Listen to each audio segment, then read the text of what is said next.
Eu também era do time das feias, porque, cara, quase todas as meninas são muito esquisitas quando elas estão nesse momento da transa.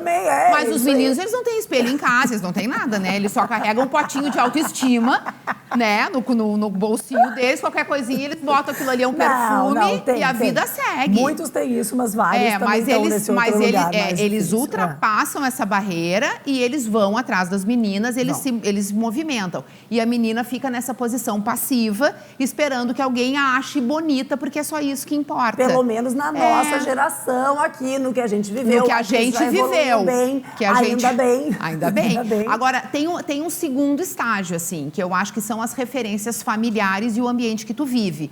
Pra gente criar aquela historinha do amor. Isso. Porque pra menina, a história do amor, ela também vem antes.